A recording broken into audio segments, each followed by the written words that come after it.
Hey everyone, Henry here for another video. Today we're going to be doing something a little different. I'm going to be talking about my camera A7R Mark II.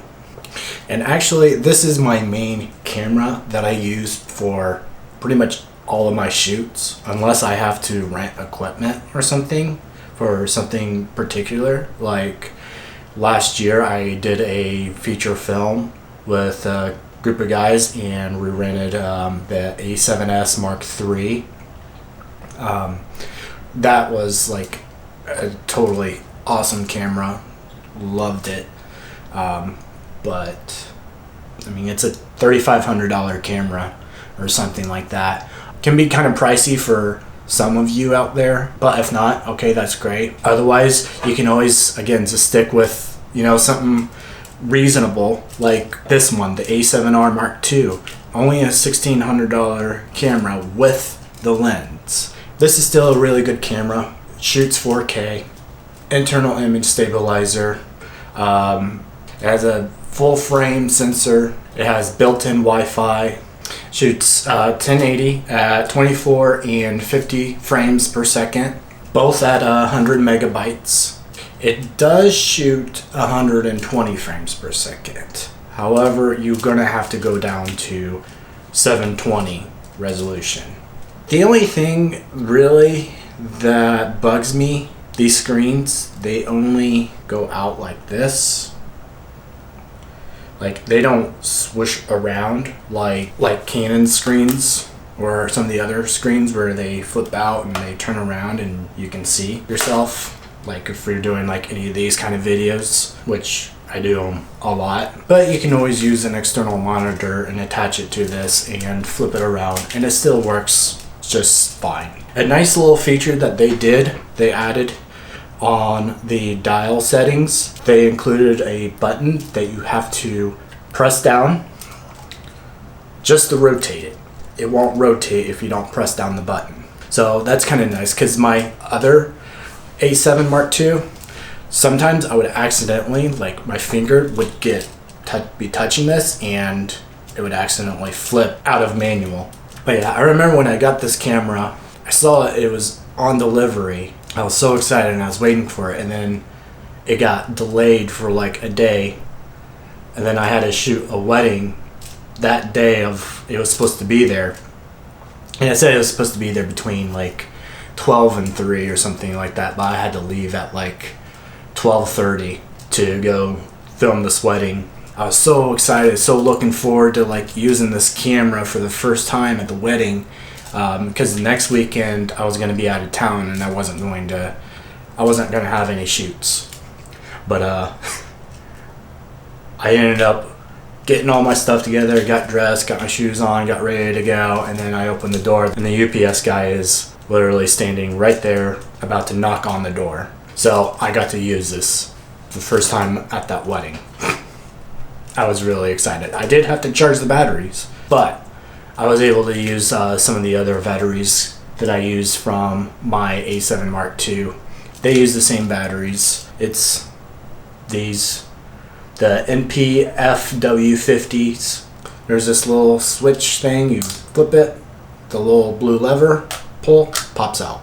It does have an internal microphone, but I always use an external microphone because internal microphones on DSLRs aren't ever really that great. So, and quite honestly, I don't do pictures a lot. If I do pictures, it's mainly for like me going out to like abandoned places and stuff and just like taking cool pictures just for fun. I don't do pictures professionally, I just stick with video. One thing that I do make sure with all of my Sony A7 series is that I always go to the audio out timing, and I always change it to lip sync, because when you switch it to live, it does its own thing, and I don't know how to explain it, but it doesn't line up. The audio and the video do not line up. I don't know why they have that option, but it's there, and I always just change it to lip sync. I always have picture profile 7 because that is the S-Log. Unless I'm doing like videos like this, then I'll just leave it off. So yeah, the battery actually lasts, does really well for the A7R Mark II. Definitely substantially better than the A7 Mark II, when the battery life on this lasts longer than the A7 Mark II. The A7 Mark II, the battery lasts like, I mean, it'll last like maybe half an hour of continuous recording. And with this, I feel like it does probably about 45 minutes. But again, it is a Sony, so Sony's, you go through a lot of batteries. I probably got about 8 or 9 batteries, and I have a dual charger, and I have another charger.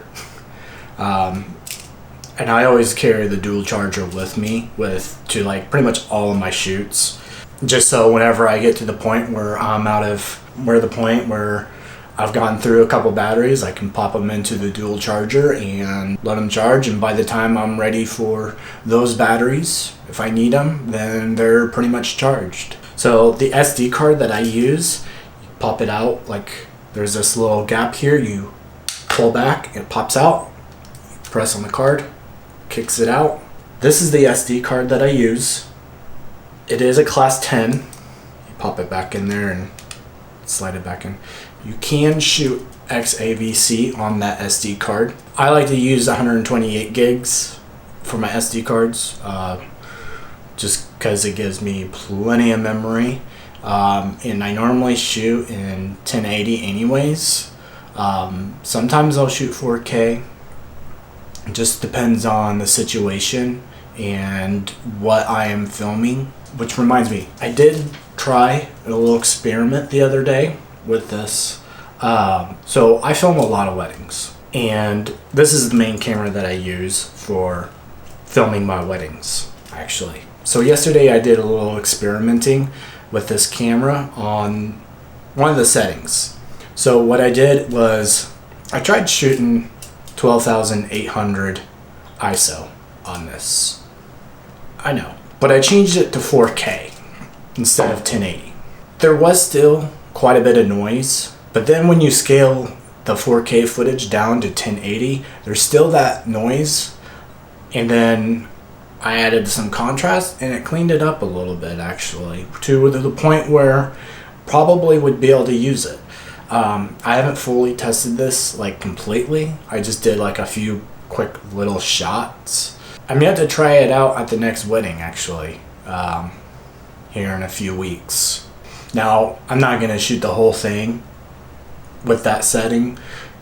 Sometimes when I experiment with settings a little bit, I will do like 1 or 2 shots, and it'll be normally for like open dancing or something like that. Just because it's not a huge deal if I try something new while the bride is walking down the aisle, which is a very important shot, and it doesn't work the way that you expected it to, and your video of the bride walking down the aisle looks like crap. I mean, I always pretty much deliver everything in 1080 anyways, because all my files are digitally downloaded, and none of my brides want to sit there and wait forever downloading 4K footage files. They just take so much time than a file that is in 1080 format. And it uses a lot of data depending on your internet provider. So that's another issue. The internal stabilizer in this is actually really good. I mean, I use it handheld sometimes, especially for open dancing at weddings. It does pretty well. I mean, it is a little shaky still, but it's still definitely usable. Sometimes when I do product shoots, when I need to get a handheld motion, like, you know, something like that, you know, I mean, it's usable. I mean, I slow it down in post, either shoot, you know, 50 or 120 frames per second, but when you slow down that footage, it makes it that much more buttery smooth. And sometimes you can add a warp stabilizer, but usually if I add a warp stabilizer, it's usually like 5%, really, is all I need. So yeah, my overall thought, I mean, still a really great camera. I mean, especially for the price, because I got this and the zoom lens that came with it for like $1,600. And yeah, I mean, for what it is, still pretty good camera, especially in 2022. I really like this camera. Again, I use it for pretty much all of my shoots. Let me know what you guys think in the comments down below.